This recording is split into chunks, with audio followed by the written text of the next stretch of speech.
시간 우리 하나님의 말씀 함께 보실 텐데, 화면에 있는 말씀 6장 9절과 15절, 8장 5절과 17절, 6, 7, 8장에 있는 말씀을 가지고 말씀을 드리려고 합니다. 우리 성경을 찾으셔도 좋고요. 앞에 파워포인트를 보시면서 제가 봉독하는 것을 눈으로 따라 읽으시기 바랍니다. 그들은 우리에게 음상을 놓았다. 그렇게 하면 우리가 겁을 먹고 공사를 중단하여 끝내 완성을 못할 것이라고 생각한 것이다. 하나님, 나에게 힘을 주십시오. 성벽 공사는 52일 만인 엘룰월 25일에 끝났다. 학자 에스라는 높은 단위에 서 있었으므로 백성들은 모두 그가 책 펴는 것을 볼 수 있었다. 에스라가 책을 펴면 백성들은 모두 일어섰다. 사로잡혀 갔다가 돌아온 모든 사람이 초막을 세우고 거기에 머물렀다. 눈의 아들 여호수아 때로부터 그날까지 이렇게 축제를 즐긴 일이 없었으므로 이스라엘 자손은 크게 즐거워하였다. 느헤미야라는 분은 유대인으로 바벨론의 침공을 받아 나라가 멸망당하고 포로로 잡혀갔던 사람입니다. 포로로 잡혀가서 거기에서 태어난 사람입니다. 그런데 바벨론이 또 페르시아에 멸망당하고 페르시아 왕은 포로국들에게 호의적인 그런 정책을 펴온 왕이 되어서 원하면은 자기 나라로 돌아가라고 그렇게 명령을 내렸죠. 그래서 바벨론에 포로 잡혀갔던 유대인들이 1차, 2차, 3차에 걸쳐서 예루살렘으로 돌아가게 됩니다. 첫 번째 돌아왔던 에스라라는 선지자가 돌아와서 예루살렘 성벽이 완전히 무너졌습니다. 그래서 하나님께 예배드릴 성전을 짓기 위해서 성벽을 건축하는 일을 했습니다. 그런데 성벽이 건축되는 것을 두려워하고 또 시기하던 많은 외부 공격들에 의해서 성벽 재건이 중단이 되었습니다. 그때 페르시아에 있던 느헤미야가 그 소식을 듣고 너무 마음이 아파서 임금님에게 허락을 받고 유대 총독으로 느헤미야가 성벽 재건을 위해서 예루살렘으로 돌아옵니다. 그리고 성벽을 재건해 가는 가운데 많은 공격을 받습니다. 그런 공격을 받을 때에 이 느헤미야가 어떠한 자세와 어떠한 마음으로 그런 공격들을 이겼는가? 우리가 하나님의 귀한 사역과 사명을 감당하고 믿음 생활할 때에 많은 영적 공격이 있을 때인데 느헤미야의 모습을 보면서 그런 공격을 당할 때 이기는 그런 귀한 지혜를 받기를 원하고 또 하나님께서 우리에게 주시고자 하는 궁극적인 그런 목적이 무엇인가 말씀을 통해서 함께 나누어 보려고 합니다. 여러분도 그러시죠? 열심히 열정을 가지고 뜨거운 꿈을 가지고 하나님의 사역을 시작했지만 비판을 당하고 또 공격을 당하자마자 실망해서 포기하는 그런 사람들을 봅니다. 그런데 포기하면 안 됩니다. 포기하는 분들을 보면 답답한 마음이 일어납니다. 왜냐하면 공격은 너무나 자연스럽고 정상적인 일이기 때문입니다.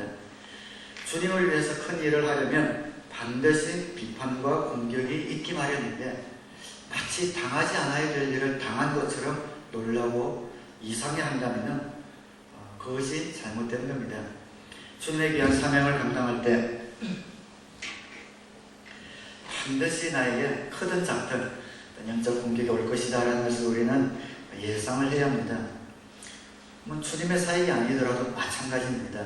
세상에서도 의미있고 보람이 있는 일, 그런 일들을 해보려고 하면 반드시 반대가 있고 공격이 있게 마련이지 않습니까? 큰일, 보람 있는 일, 좋은 일을 위해서 비판받고 공격받을 때 우리가 어떻게 해야 될 것인가? 느헤미야가 성벽 쌓는 사명을 가지고 왔을 때부터 처음부터 그것은 못마땅해 여기고 대적하는 사람들이 있었습니다. 그래서 처음에는 성벽을 쌓지 못하도록 여러 가지 음모를 꾸몄다가 그 음모가 실패하자 느헤미야 개인에게 집중적으로 화살을 돌리기 시작합니다. 제거해 버려야겠다. 6절 말씀에 당신과 화면 넘겨주세요. 6절 말씀에 당신과 유대 사람들이 반역을 모의하고 있고 당신이 성벽을 쌓는 것도 그 때문이라는 소문이 여러 민족 사이에 퍼져 있어. 성벽을 쌓는 것이 페르시아에게 반역하기 위해서 그런 것 아니요 하고 이런 음모를 꾸미고 있는 거죠. 그리고는 페르시아 왕에게 보고하기까지 합니다. 7절에 보면 두 분의 이 보고에 따르면 당신은 그들의 왕이 되려고 하고 있으며 예루살렘에서 당신을 왕으로 떠받들고서 유다의 왕이 있다고 선포하게 할 예언자들까지 이미 임명하였다는 말을 들었어. 이러한 일은 이제 곧 왕에게까지 보고될 것이요. 완전한 거짓말을 가지고 느헤미야를 협박합니다. 그런 느헤미야에게 힘든 것은 그렇게 대적한 사람들의 우두머리 가운데 하나인 도비아라는 사람이 있습니다. 이 도비아는 높은 관원인데 유대인과 결혼하고 느헤미야의 측근이 있는 사람들을 너무나 잘 알아서 끈질기고 또 구체적으로 공격을 합니다. 18절에 보면 도비아는 아라의 아들인 스가냐의 사위인데다가 도비아의 아들 여호야난도 베레기야의 아들인 무술람의 딸과 결혼하였으므로 유다에는 그와 동맹을 맺은 사람들이 많았다. 하나님의 일을 하기 위해서 왔지만 사방의 공격으로 둘러싸여 있는 이런 느낌을 받습니다. 그리고 이런 공격은 단순히 느헤미야의 명예에만 걸린 것이 아니라 목숨의 위협까지 받는 그러한 공격이었습니다. 그럴 때 느헤미야는 어떻게 했는가? 따라하겠습니다. 기도한다. 느헤미야는 그런 공격을 받을 때 기도하기 위해서 무릎을 먼저 꿇었습니다. 느헤미야를 읽어보시면 알겠지만 아주 결단력 있고 행동파인 지도자가 느헤미야입니다. 생각보다 어떤 계획보다 몸이 먼저 나갈 것 같은 결단력 있는 지도자가 느헤미야인데 그런 공격을 받을 때 어떤 행동을 하기 전에 먼저 기도를 합니다. 오늘 본문 말씀에 있으면 9절 말씀에 보면 하나님 나에게 힘을 주십시오. 14절에 나의 하나님 도비아와 산발랏이 한 일을 잊지 마십시오. 예언자 노아랴와 그 밖에 나에게 겁을 주려고 한 예언자들이 나에게 한 일을 잊지 마십시오 하면서 먼저 기도하는 모습을 보이게 됩니다. 느헤미야의 이런 모든 결정과 행동에 아름다운 열매가 있었던 것은 느헤미야는 자기가 무슨 일을 하기 전에 그 일을 하기 전에 기도가 있었고 하나님 앞에 여쭈어보는 이런 간절함이 있었기 때문에 열매가 있었습니다. 우리 가운데 어떤 일들이 닥칠 때에 처음엔 물론 가슴이 쿵 할 수도 있고 놀랄 수도 있지만 우리의 눈을 들어 하나님을 바라보고 기도하는 그런 일들이 우리 가운데 먼저 있어야 합니다. 목숨을 노리고 업무를 꾸밀 때 느헤미야는 그럼 어떻게 대처했는가? 두 번째는 그 공격을 그냥 무시했습니다. 3절 말씀에 그들에게 사람을 보내어 다음과 같이 대답하였다. 나는 지금 큰 공사를 하고 있으므로 내려갈 수 없어. 어찌 이 일을 중단하고 여기를 떠나서 당신에게로 내려가라는 말이요. 음모를 꾸며 한번 내려오시오 했는데 그런 공격을 무시합니다. 상황을 보면 중간에 한번 잠시 갔다 와도 문제가 없었습니다. 그런데 그냥 무시합니다. 반란을 일으킨다고 페르시아 왕에게 보고하겠다 할 때도 무시합니다. 8절 말씀에 나는 그에게 회답을 보냈다. 당신이 말한 것은 사실이 아니요 당신이 마음대로 생각하여 꾸며낸 것일 뿐이요 하면서 무시하며 자기 일에 집중하고 있는 것을 봅니다. 우리가 어떤 공격을 당하고 곤경에 빠질 때 배울 수 있는 것은 무시하는 법도 배워야 합니다. 무슨 말씀이냐면 우리가 주님의 사명을 감당하고 또 믿음 생활하다가 오해를 받거나 우리가 하지 않는 그런 일들에 대해서 어떤 말들이 퍼질 때는 가만히 있지 못하죠. 당장 나가서 오해를 풀어야 될 것 같고 설명을 해야 할 것 같고 또 진압을 해야 할 것 같은 그런 충동을 받습니다. 그런데 많은 경우에는 그렇게 하기보다 기도하고 가만히 있는 것이 최선의 경우가 더 많이 있습니다. 물론 저녁 동안 소문이 퍼질 때는 한 번 정도는 해명을 할 수 있지만 문제가 생길 때마다 내가 꼭 끼어들어서 해결해야겠다, 이 오해를 풀어야겠다라는 충동에서 벗어나서 하나님께 기도하고 무시하는 것이 최선인 경우가 참 많이 있습니다. 하나님께서 풀어주셔야지 거기에 끼어들어서 일일이 해명하다 보면 오히려 더 얽히고 섞여서 문제가 더 어려워지는 것을 우리가 보게 됩니다. 또한 느헤미야가 공격을 받을 때 했던 지혜로운 세 번째 행동은 잘못된 조언들을 물리쳤다는 겁니다. 10절 말씀에 보면 하루는 스마야를 만나려고 그의 집으로 찾아갔다. 스마야가 제사장 예언자입니다. 아마 하나님의 사람이니까 어떤 조언을 얻으려고 찾아간 것 같습니다. 그는 들라의 아들이며 모에다벨의 손자인데 문방 출입을 하지 않고 있었다. 그가 나에게 말하였다. 하나님의 성전으로 갑시다. 성소 안으로 들어가서 성소 출입문들을 닫읍시다.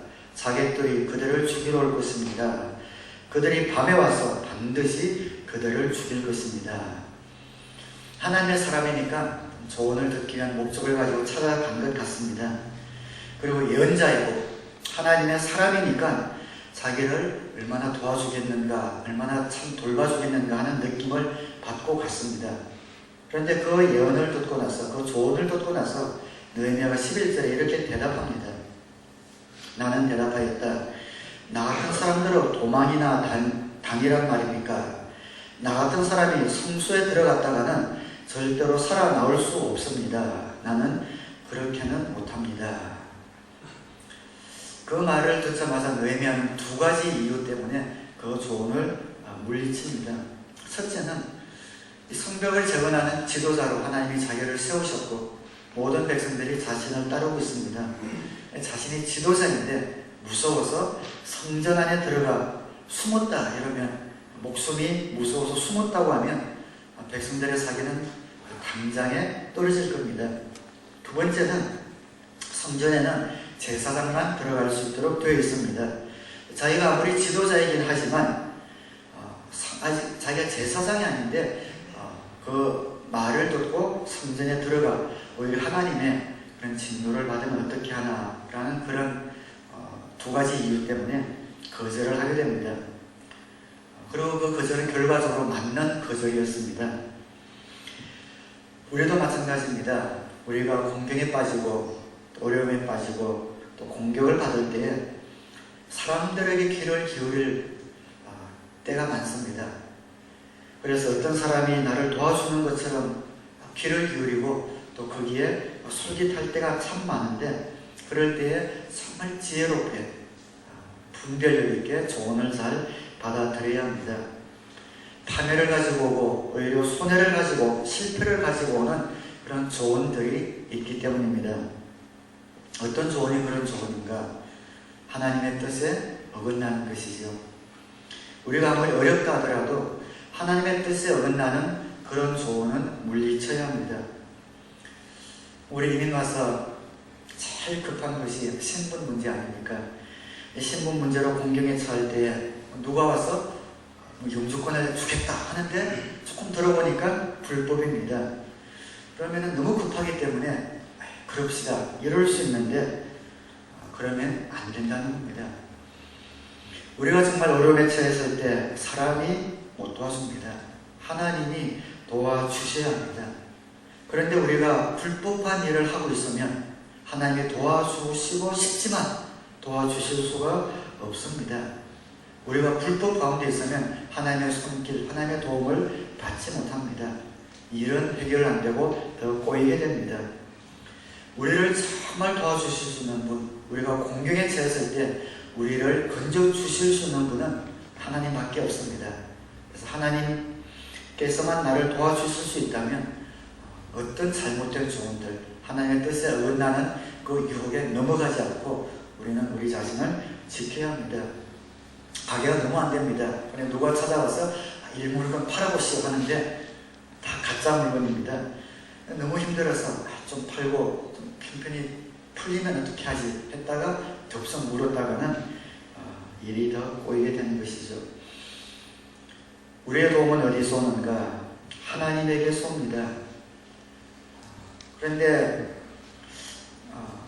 마음 아픈 것은 이런 잘못된 조언들이 신앙생활 하다 보면 전혀 하나님을 모르는 이런 분들에게서 오는 것이 아니라 많은 경우에 교회 다니는 사람, 집사, 장로, 혹은 목사라는 이런 사람에게서 그런 잘못된 조언들이 올 때가 있다는 겁니다.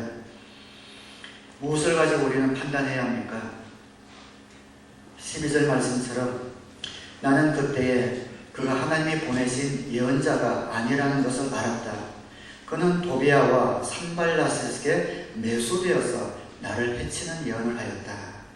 하나님의 사람이고 하나님의 예언자였지만 이미 매수되어서 성전에 들어가라는 잘못된 조언을 한 겁니다. 그러나 성전에 들어가는 것 자체가 하나님의 뜻이 아니라는 것을 느헤미야가 깨닫고 거절을 한 것이죠. 나중에 보면 그 모든 것들이 다 맞았습니다. 하나님의 사람이라고 하는 이런 예언자로부터 온 조언이 사실은 느헤미야를 죽이려는 그런 조언이었던 것이죠. 안타깝지만 현실이 그럴 경우가 많이 있습니다. 교회 다닌다고 하면서 집사, 장로, 목사라고 하지만 하나님을 대변하지 않고 적어도 그 순간만큼은 사단을 대변하는 경우가 있을 수도 있다는 겁니다. 그래서 그럴 경우에 우리는 어떻게 알 수 있는가? 하나님의 뜻이 아닐 경우에 그 사람이 누구라 하더라도 우리는 하나님의 뜻을 붙들어야 합니다. 하나님의 뜻을 분별하는 것은 어렵지 않습니다.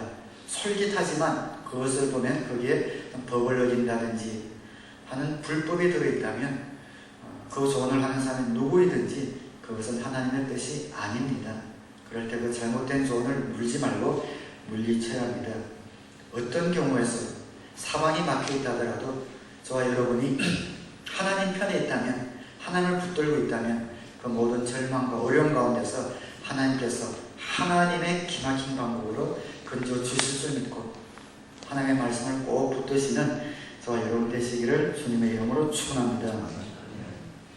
공격이 올 때 느헤미야가 처했던 지혜로운 행동 네 번째는 사역에 계속 충실하였던 겁니다.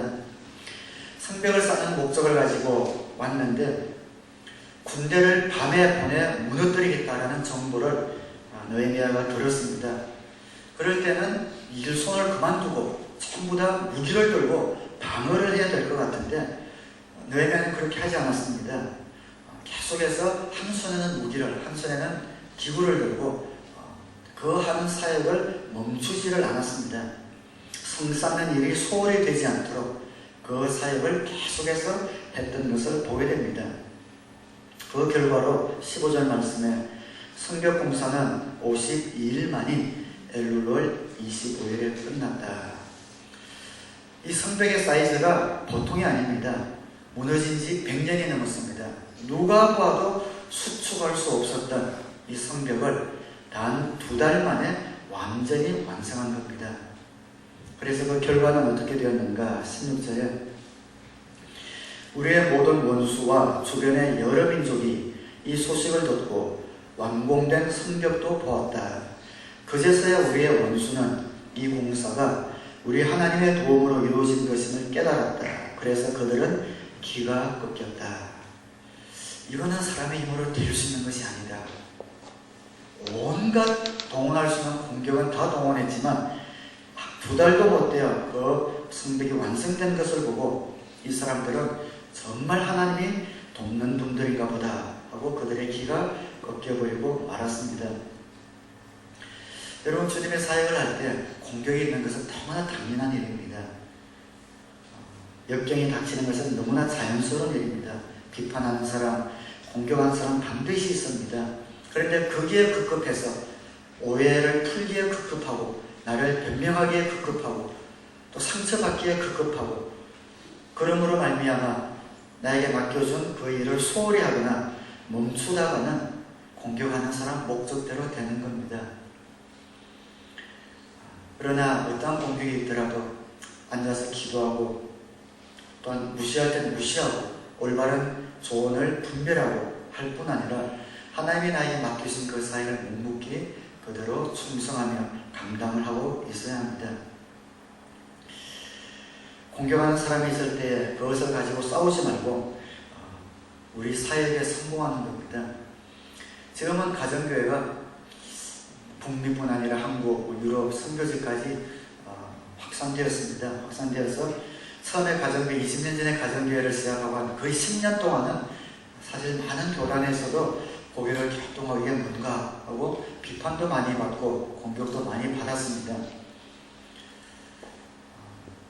그래서 한국에는 고신석이나 장로교나 감리교나 이런 교단들마다 신학위원회가 구성되어서 이 가정교회가 어떤 것인가 신학적으로 판단하는 그런 과정들을 전부 거치면서 각 교단마다 각 교단에 잘 맞게 사용하면 이롭다라는 그런 좋은 결론으로 나게 되었죠.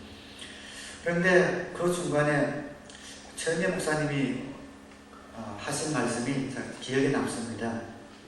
많은 공격을 받고 또 최은재 목사님 개인에게도 참 많은 공격들이 있었습니다.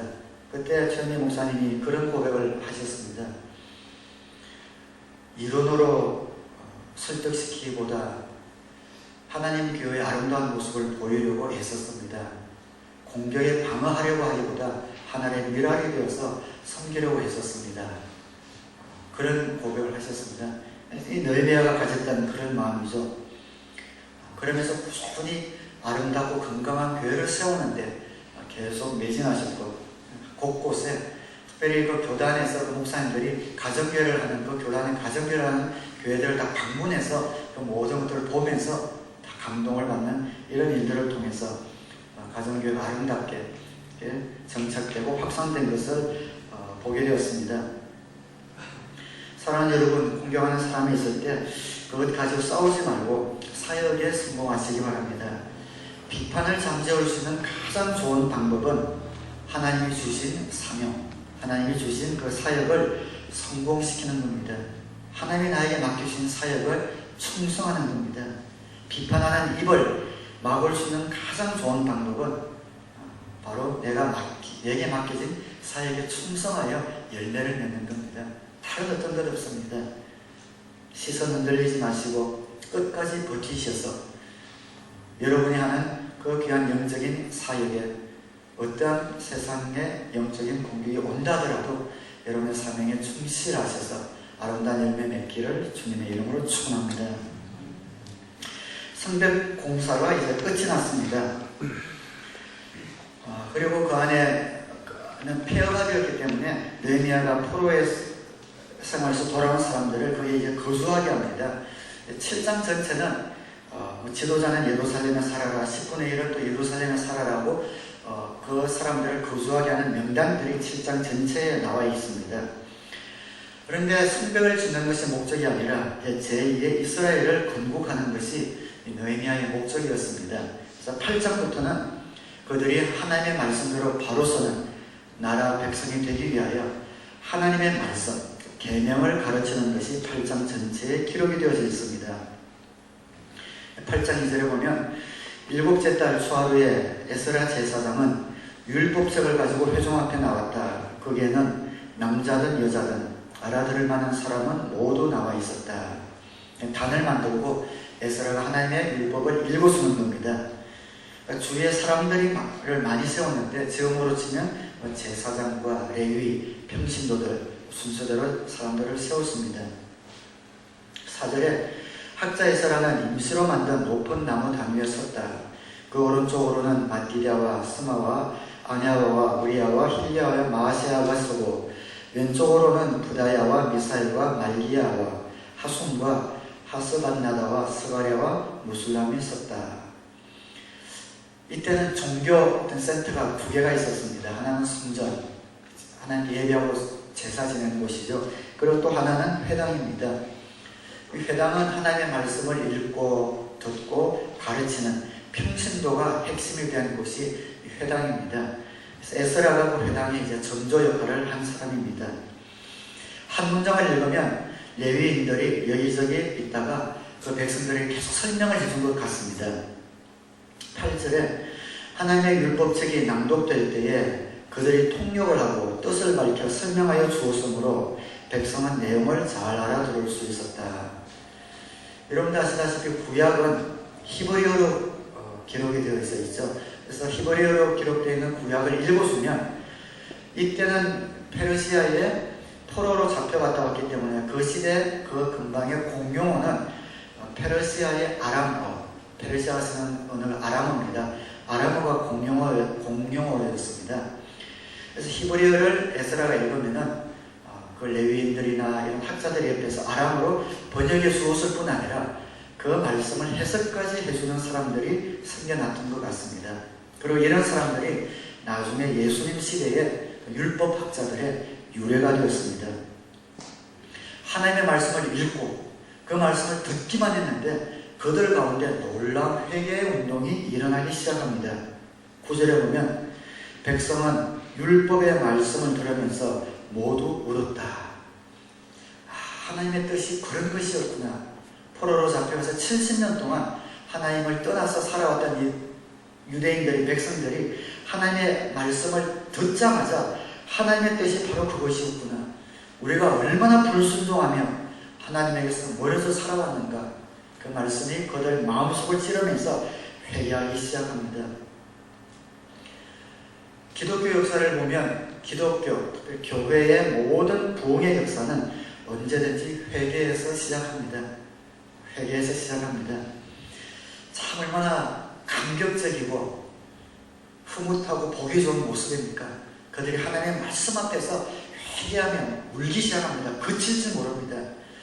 그러면은 그것을 그냥 둘 것 같은데 에스라와 느헤미야 지도자들이 이젠 그것을 제지합니다. 그러면서 이제 더 이상 울지 말고 기뻐하라 라고 이야기합니다. 9절 말씀에 백성은 율법의 말씀을 들으면서 모두 울었다. 그래서 총독 느헤미야와 학자 에스라 제사장과 백성을 가르치는 레위 사람들이 이 날은 주 하나님의 거룩한 날이니 슬퍼하지도 말고 울지도 말라고 모든 백성을 타일렀다. 거룩한 날이기 때문에 기뻐하고 즐거워하라. 너무 엄숙해 하지 말고 오히려 축제를 즐기고 기뻐하라. 그렇게 이야기를 하고 있습니다. 왜 이렇게 이야기를 하냐면 마지막으로 한 번만 더 따라서 해주시기 바랍니다. 신앙의 종착역은 기쁨이다. 아름다운 회개의 역사가 여기에 있었습니다. 그런데 여러분, 회개라는 것은 기쁨이라는 종착역으로 가기 위한 관문인데 마치 회개가 종착역인 것처럼 그렇게 머물고 있으니까 이 지도자들이 아니야, 됐어, 이제 됐어, 이제 저쪽으로 가야지, 회개했다면 이제 기쁨으로 가야지 하면서 그들을 기쁨으로 인도하고 있는 내용입니다. 회개는 기쁨으로 가기 위한 종착역이지 회개가 종착역이 아니라는 겁니다. 왜 이런 말씀을 드리냐면 신앙생활을 하면서 많은 분들이 이것을 아직 잘 모르고 있는 것 같습니다. 신앙생활의 종착역은 기쁨이다. 하나님이 우리에게 주시는 믿음 생활의 종착역은 기쁨이요 행복이다 라는 것을 우리는 알아야 합니다. 여러분, 패션 오브 크라이스트 그런 영화, 그 영화 아마 대부분 보셨을 텐데 좀 마음 아프죠. 저도 보면서 몸이 숨짓숨짓할 정도로 그런 전율을 느꼈습니다. 좋습니다. 근데 한 번 정도는 보고 또 예수님의 십자가에 대해서 고난주간 같은 때는 예수님의 그 아픔, 고통을 묵상하는 것은 좋습니다. 그런데 제가 조금 마음이 불편한 것은 많은 분들이 너무 그런 쪽으로 강조를 해서 그런 영화를 보고 또 주님의 십자가의 고통을 막 리얼하게 묘사하면서 야, 너희들은 안 아파, 회개해야지 이렇게 막 강요하는 것 같은 느낌을 받을 때 조금 마음이 좀 불편합니다. 야, 예수님이 이렇게 아팠는데 너희들도 회개해야지, 아파야지. 왜냐하면 예수님은 그러시지 않기 때문입니다. 주님이 십자가에 고난을 당하셨지만 내가 아팠기 때문에 너희들은 치료를 받길 원한다. 내가 고난을 대신 받았으니 너희는 기쁘게 살아야 된다. 내가 채침 받았으니 너희들은 병에서 나아야 되고 내가 징계를 받았으니 너희들은 평화를 누려야 된다 라고 주님께서 말씀하시기 때문입니다. 그래서 우리 신앙생활이 언제나 고난과 어떤 이런 회개에만 머물러 있어서 그 회개를 넘어서서 기쁨을 누리지 못하고 있다면 우리는 아직 완전히 간 것이 아닙니다. 여러분도 가끔 이제 인터넷이나 유튜브 보면은 특별히 주님 오실 날이 정말 가까운 것은 맞습니다. 근데 주님 오실 날이 가까운 것을 선포하는 많은 목회자들, 선교자들, 또 예언사역을 하시는 분들이 있는데 그분들의 공통적인 메시지는 회개입니다. 회개를 해야 합니다. 회개하면서 준비해야 합니다. 그런데 저도 몇 번 들었는데 그 메시지가 확실한 메시지, 처음부터 끝까지 다 회개예요. 그걸 들으면 회개는 해야 되는데 너무 마음이 무거워집니다. 이러다가 철저한 회개를 외치는데 그 회개, 철저한 그런 자신들이 말하는 회개를 그치지 않으면은 마치 나고되고 구원도 없을 것처럼 그렇게 하는 그런 말을 들을 때 오히려 마음에 어떤 기쁨이나 평안보다 어떤 두려움, 하나님 주신 그런 마음이 아닌 마음이 조금 들 때가 있습니다. 오해는 하지 마시기 바라고, 회개는 반드시 필요하지만 회개 자체가 종착역이 아니라는 겁니다. 회개를 통해서 우리는 기쁨이라는 그런 종착역으로 나아가야 합니다. 그런 회개가 없으면 11월인가 한국에 전쟁이 일어난다고 예언하던 목사님들도 계셨는데 틀렸어요. 그죠? 12월이 됐으니까. 너무 이제 그런 쪽으로 이렇게 하는 것이 아니라 느헤미야처럼 주님 오실 날이 가까웠지만 그날 주님 앞에 잘못한 것, 말씀드렸다시피 주무시기 전에 그날 하루를 보면서 두 가지를 하는 겁니다. 그날 나에게 베풀어 주신 귀한 은혜 감사하는 겁니다. 하나하나 감사하고, 또 나의 말로 생각으로 행동으로 지은 죄를 생각나게 하면 주무시기 전에 하나님 이러이러한 죄를 지었습니다, 회개하고 주무시면 됩니다. 그리고 평안 가운데, 기쁨 가운데 우리에게 주신 사명을 감당하는 것, 충성하는 것, 이것이 주님의 재림을 대비하는 삶입니다. 어쨌든 십자가의 궁극적인 목적도 기쁨이었습니다. 십자가는 고난과 형벌의 형틀이었지만 그 십자가의 궁극적인 목적도 기쁨입니다.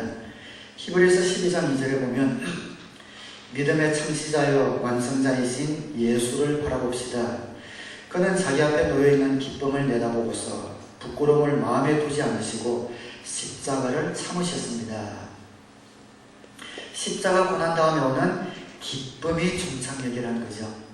주님께서도 그 십자가의 고난을 참으실 수 있는 이유가 그 십자가 뒤에 오는 기쁨 때문에, 그 기쁨이 목적이셨기 때문에 십자가의 고난을 감수하셨습니다.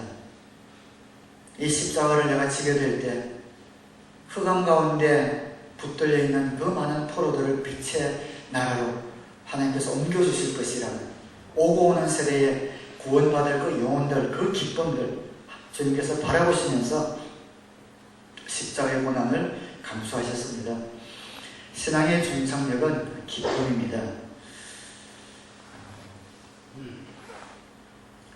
기쁨이기 때문에 인상들을 좀 펴셔야 됩니다. 굉장히 심각하게 저를 바라보고 계신데 기쁨으로 살아가야 합니다. 요한복음 16장 22절에 죽음을 앞둔 예수님께서 제자들에게 오히려 기쁨을 이야기하고 계시죠. 이와 같이 지금 너희는 슬픔에 쌓여 있지만 내가 다시 너희를 볼 때는 너희의 마음이 기쁠 것이요 그 기쁨을 너희에게서 빼앗을 사람이 없을 것이다. 그러니까 그 어두운 죽음을 바로 목전에 둔 예수님께서 무거운 분위기 가운데 있는 제자들에게 기쁨을 말씀하시면서 그들의 시선을 기쁨에 두려고 주님께서 굉장히 애쓰시는 것을 보게 됩니다. 신앙생활의 종착역은 기쁨이기 때문입니다. 사도행전에도 교회가 처음 세워졌을 때에 사도행전 2장 46절에 보시면 그리고 날마다 한 마음으로 성전에 열심히 모이고 집마다 빵을 떼면서 순수한 마음으로 기쁘게 음식을 먹고 하나님을 찬양하였다. 그래서 그들은 모든 사람에게서 호감을 샀다. 주께서는 구원받는 사람을 날마다 더하여 주셨다. 이 초대교회 분위기가 무엇입니까? 찬양하고 기뻐하고 웃고 행복해하고 그러면서 사람들에게서 호감을 산 겁니다. 여러분, 이 세상이 얼마나 기쁨이 없는 곳입니까? 웃음이 없는 곳입니까? 그러나 그 가운데 기뻐하는 사람, 하나님 때문에 행복해하는 사람, 이런 사람들로 말미암아 그 결과는 예수 믿는 사람들이 늘어났다는 겁니다. 우리가 예수를 믿는 큰 이유는 기쁨입니다. 우리 교회는 목장을 통해서 우리 교회에 이제 들어오시게 되죠. 새로 오시는 분들이 목장에 가서 그 목장 식구들이 무슨 그런 기쁨을 나누는 모습을 보면서 나도 그런 기쁨을 맛보고 싶다 라는 그런 마음이 들 때에 그 목장에 식구로 들어오게 되는 것을 보게 됩니다. 목장도 기뻐야 하고 행복해야 합니다. 여러분들이 나눠드린 기도 제목, 목장을 위한 기도 제목 마지막 10번째가 행복한 목장이 되게 해주시죠 라는 기도 제목일 겁니다. 행복한 목장이 되어야 합니다. 교회라고 찾아갔는데 전부 다 경직되어 있어가지고 눈을 부라리고 목사는 설교할 때마다 야단만 치고 이러면은 그런 교회 저도 안 믿는다면 가고 싶지 않을 것 같습니다. 목장에 가든 믿음의 공동체 속에 들어가던 교회에 오든 성도님들의 얼굴 가운데 기쁨, 즐거움, 행복이 넘칠 때 그 마음 가운데 그 기쁨을 맛보고 싶은 그런 접촉점이 연결이 됩니다. 사랑하는 여러분, 여러분의 삶 가운데 기쁨이 여러분들의 신앙의 종착역이 되시고 여러분의 삶과 신앙생활이 날마다 행복한 신앙의 삶이 되기를 우리 주님의 이름으로 축원합니다. 그러면 그러고 나서 이제 에스라가 그 지도자급들에게 하나님의 말씀을 이제 그냥 좀 그룹으로 과외를 시키는 것 같아요. 13절에 보면 이튿날에 모든 백성을 대표하는 각 가문의 어른들이 제사장들과 레위 사람들과 함께 율법의 말씀을 밝히 알고자 하여 학자 에스라에게로 갔다. 14절 그들은 이스라엘 자손은 일곱째 달 축제는 초막에서 지내도록 하라는 주님께서 모세를 시켜서 명하신 말씀이 율법에 기록되어 있는 것을 발견하였다. 70년 포로 생활 동안 그들 가운데 하나님께서 명해준 초막절도 그동안 지키지 못했거든요. 이런 초막절이 있구나 해서 초막절을 또 지키기 시작하는 겁니다. 17절에 사로잡혀 갔다가 돌아온 모든 사람이 초막을 세우고 거기에 머물렀다. 눈의 아들 요수아 때로부터 그날까지 이렇게 축제를 즐긴 일이 없었으므로 이스라엘 자손은 크게 즐거워하였다. 이제 그 그룹들과 그 그룹을 통한 지도자 그룹과 백성들 하나님의 말씀을 들으면서 초막절이 이게 있구나, 초막절을 또 지켜보니까 그 놀라운 기쁨이 있는 겁니다. 그리고 또 이런 말씀도 있구나, 또 그 말씀에 순종해보니까 그런 기쁨들이 그들에게 계속해서 찾아오는 겁니다. 무슨 말씀이냐면 하나님의 계명에 순종하며 살다 보니까 그들에게 기쁨이 찾아오더라는 겁니다. 하나님이 우리에게 왜 계명을 주셨는가? 하나님이 우리에게 성경 이 말씀을 우리에게 주셨는가? 기쁘고 즐겁게 살라고 이 말씀을 주셨습니다. 그럼 기쁘게 살려면 어떻게 해야 합니까? 당연히 이 말씀대로 순종해야 합니다.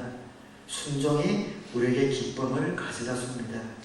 이 계명은 우리를 얽매기 위해서 주신 것이 아니라 우리를 기쁘고 행복하게 하기 위해서 이 계명을 주신 겁니다.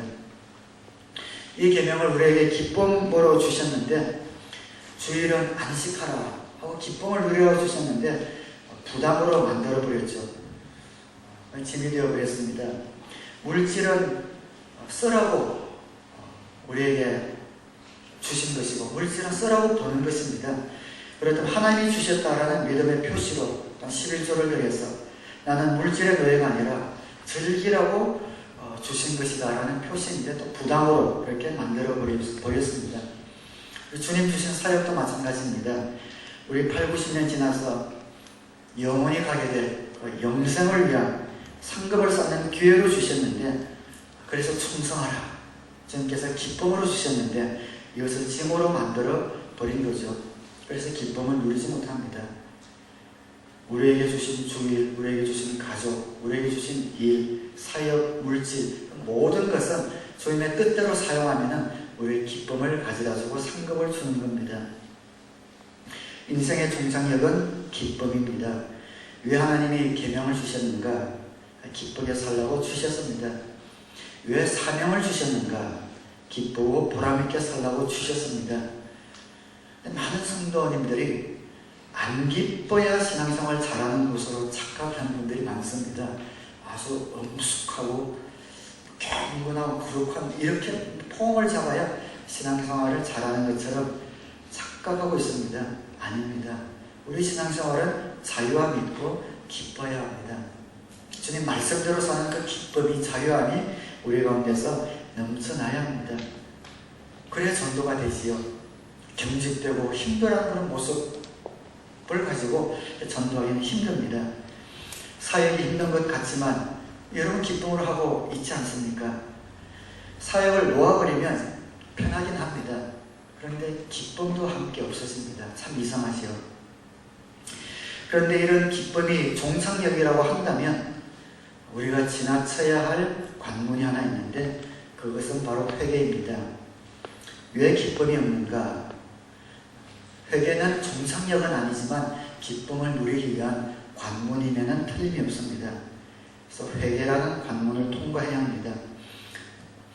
여러분 예수님 영접하고 우리가 용서해야 된다라는 걸 알면서도 하지 못했다가 말씀에 순종해서 용서하고 나면 기쁨을 맛보지요. 주님이 초청하신 사역이 있는데 불순종하다가 다시 회개하고 헌신하고 나면 기쁨을 맛보게 됩니다. 우리가 기쁨이라는 종착역에 가기 위해서 거쳐야 될 것이 바로 회개입니다. 여러분 사역 가운데 혹은 지금 삶 가운데 혹시 기쁨이 없는 분은 나에게 회개가 없어서 그런 건 아닌가 한번 생각해 보시기 바랍니다. 그런데 왜 회개가 없는가? 회개하면 되는데 왜 회개가 나에게 없는가? 교만해서 그렇습니다. 나의 삶에 회개가 깃들지 않은 것은 나도 모르게 내가 교만해서입니다. 자기 자신은 나는 착하고 바르게 산다고 생각하니까 회개할 것을 못 찾는 겁니다. 그런데 교만은 정말 자기가 그렇게 바르게 살고 잘났다 하는 것이 아니라 착각이 교만입니다. 교만한 사람들이 깨닫지 못하는 것은 우리 인간의 본성입니다. 인간은 죄성을 가졌기 때문에 남의 잘못은 잘 보여요. 그런데 자기 잘못은 잘 보이지가 않습니다. 여러분 그렇지 않아요? 살아가면서 내가 남에게 좀 은혜를 베푼 것은 죽을 때까지 기억에 남잖아요. 그런데 내가 받은 은혜는 생각이 잘 안 납니다. 남의 잘못은 커 보이는데 내 잘못은 잘 보이지 않습니다. 그런 안경을 쓰고 살아왔기 때문에 내가 그런 대로 좀 바르게 살고 착하게 살고 있다고 착각할 뿐이지 실제로는 그렇지 못하다는 겁니다. 나는 항상 바르게 사는데 옆에 보면 전부 다 엉망으로 삽니다. 그래서 한숨 쉬고 비판하죠. 나는 은혜를 베푸면서 사는데 나는 맨날 배신만 당하는 것 같습니다. 다들 다른 사람들을 욕하고 비판하면서 살아가니 거기에 회개가 있을 수가 없습니다. 요한일서 1장 8절에 보면 우리가 죄가 없다고 말하면 우리는 자기를 속이는 것이요 진리가 우리 속에 없는 것입니다. 우리는 자신을 속일 수가 있습니다. 진리가 우리 속에 없기 때문이죠. 그럼 어떻게 회개할 것인가? 자기의 모습을 보아야 합니다. 자기 모습을 보기 위해서는 진리 앞에 가야 합니다. 성경이 진리입니다. 그런데 저는 성경을 몇 번이나 봤는데도 내 자신이 안 보입니다 라는 분들이 있을지 모르겠습니다. 왜 안 보이는가? 우리가 끼고 있는 안경이 있어서 그래요. 내 안경을 쓰고 지금까지 내 생각대로, 내 주관대로, 내 사고대로, 내 철학대로 그 안경을 쓰고 그대로 보니까 자기 안경에 들어오는 것만 보이기 때문입니다. 그래서 자신이 잘한 것만 보이고 남이 못한 것만 보이는 안경을 쓰고 있기 때문에 성경이 눈에 들어오지 않습니다. 어떻게 해야 되는가? 그래서 성령님의 조명이 필요합니다. 성령님의 도움이 필요합니다. 정말 내가 하나님 앞에 죄인이고 그 기쁨을 맛보기 위해서 어떤 것을 해야 되는지 알기 위해서는 내 생각으로는 안 됩니다. 깨달아서도 안 되는 것 같아요. 성령님의 조명이 필요합니다. 우리가 예수님을 영접하면 성령님이 우리 가운데 오셔서 영원토록 떠나지 않습니다.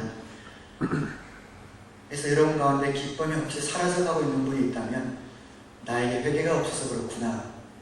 회개가 왜 없는가? 내가 교만해서 그렇구나. 내가 왜 교만한가? 내가 내 안경을 쓰고 내 자신을 못 보아서 그렇구나. 어떻게 해야 하는가? 성령님이 내 눈을 뜨게 해달라고 도움을 요청하시기 바랍니다. 성령님 정말 계신다고 그러면 제가 진리를 볼 수 있도록 해주십시오. 도움은 하나님으로부터 오는 수밖에 없습니다. 제 안경을 재주시고 진리를 보게 해주십시오. 라고 여러분들이 정말 정직하게 기도하시면 성령님께서 우리들에게 가르쳐 주십니다. 내가 얼마나 괜찮은 사람이라고 생각하면서 살아왔는데, 내가 얼마나 못됐는지, 바르다고 생각하며 살아왔는데 내가 얼마나 죄 가운데 살아왔는지 그것을 보게 됩니다. 그때 비로소 우리가 회개하게 됩니다. 이 회개가 우리 가운데 필요합니다. 기쁨으로 가는 관문이에요. 그런데 이 회개는 한 번으로 끝나는 것이 아니라 여러분들 삶 가운데 기쁨이 사라질 때마다 회개라는 관문으로 가시기 바랍니다. 그리고 기쁨을 회복하셔야 합니다. 그러나 여러분들 말씀드리지만 이 회개라는 것은 종착역은 아닙니다. 항상 회개에만 머물러서 그 신앙생활이 항상 어떤 슬픔, 엄수, 어떤 경직에만 머물러 있어서는 안 됩니다. 기쁨이라는 목적지로 가기 위한 관문이다라는 것을 꼭 기억하셔서 그 기쁨이 사라졌다면 회개라는 곳으로 가셔서 회개하시고 또 기뻐하시고 하는 그러한 삶을 살아가셔서 저와 여러분들의 밝고 행복한 모습을 통하여 참 기쁨이 없는 이 세상에 주님의 기쁨을 흘려보낼 수 있는 복된 삶을 살게 되기를 우리 주님의 이름으로 축원합니다. 말씀을 맺으면서 조금 더 덧붙이고 싶은 말씀이 있습니다. 우리 신앙생활의 중창의 기쁨은 기쁨입니다.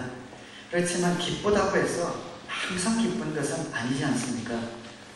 불완전한 세상 가운데 우리가 살고 있기 때문에 기쁘다가 슬프기도 하고 또 낙심도 되고 기쁘다가 어떨 때는 실점도 날 수 있습니다.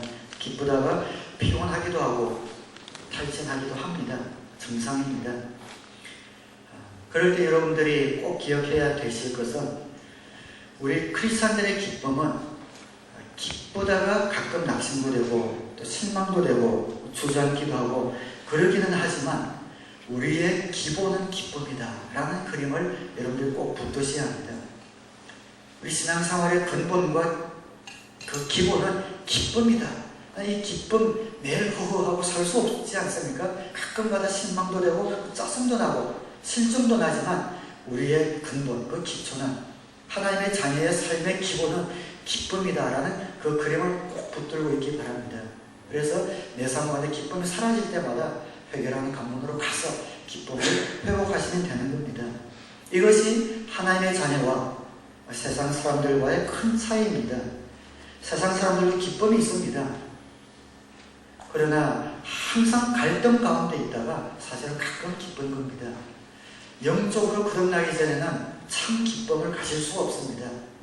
불완전한 세상 가운데 항상 갈등과 불완전한 속에 있다가 가끔씩 기쁜 것이 세상 사람들의 기쁨이라면 하나님의 자녀들의 기쁨은 그 기본이 항상 기쁨인데 가끔 실망할 수 있고 가끔 피곤할 수 있다라는 그런 그림을 가지셔서 우리 마음을 언제나 잔잔하게 지배하고 있는 것이 기쁨이 되기를 주님의 이름으로 축원합니다.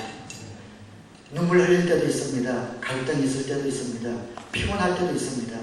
그러나 여러분의 삶을 살펴보십시오. 여러분의 삶의 기초를 이루고 있는 것은 기쁨이지 않습니까?